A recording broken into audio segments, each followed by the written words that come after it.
करून घेतलेत। आता आपण ही जी माव असते त्याची ही काढून घ्यायची, म्हणजे पटकन आपल्याला गरे काढता येतात। अशी काढली। आता मी फणसाला असा साफ करून स्वच्छ बारीक करून घेतला आहे आणि त्याचे ज्या बिया असतात त्या काढून घेतल्या।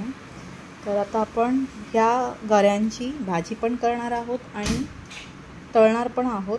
तर ऑलरेडी तुम्ही बघू शकता ह्या बिया अशा असतात, त्यांना बियांना पण साफ करणार आहे। त्याला आटक्या बोलतात मराठीमध्ये।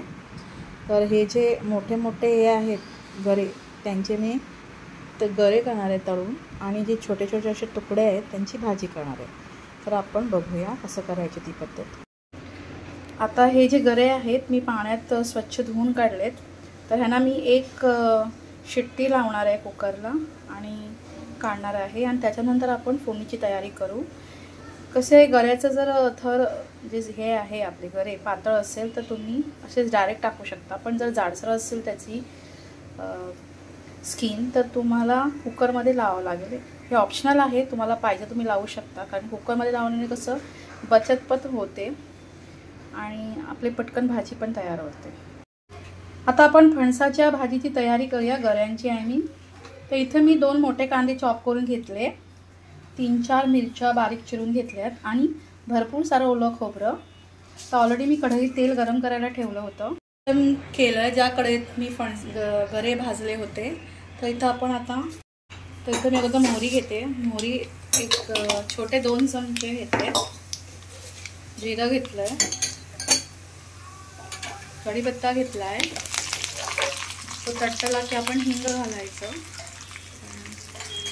गऱ्याची भाजी करायला गॅस पण होऊ शकतो, हिंग घालायचं असतो, ज्याला पोटाला त्रास नाही होत। तडतडलं की आपण मिरच्या घालायच्या अगोदर बारीक चिरलेल्या, आणि नंतर कांदा पण टाकायचा त्याच्यासोबत।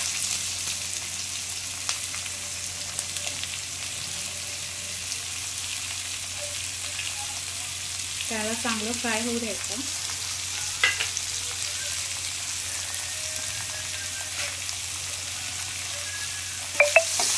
गरे एक शिट्टी काढून शिजवल्याने भाजी पटकन होते, जास्त वेळ लागत नाही ना। कांदा मऊ झाला की आपण मग त्याच्यात आपले गरे टाकणार आहोत। आता मी इथं हळद घातली आहे, कांदा आपला मऊ होत आला आहे, तर हळदला पण मिक्स करून घेऊया। आणि आता हे जे फणसाचे गरे शिजलेले एक शिट्टी लावून ते टाकणार आहे।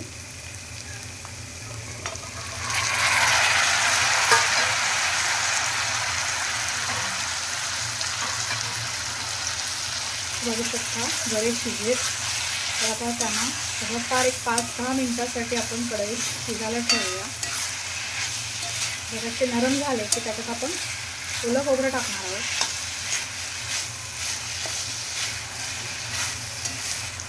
ओलं खोबऱ्याने चांगली चव येते। तुम्हाला पाहिजे तर तुम्ही साखर पण टाकू शकता ह्याच्यात थोडीशी, बरोबर।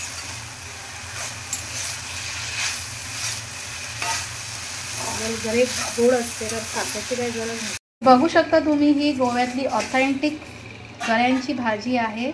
तर नक्कीच ही रेसिपी तुम्ही ट्राय करा आणि कशी झाली ती मला कमेंट बॉक्समध्ये कळवा। तुम्हाला जर माझं चॅनल आवडत असेल तर नक्कीच त्याला सबस्क्राईब करा, लाईक करा आणि वाटल्यास कमेंट पण द्या। चला तर मग भेटूया पुढच्या रेसिपीकडे।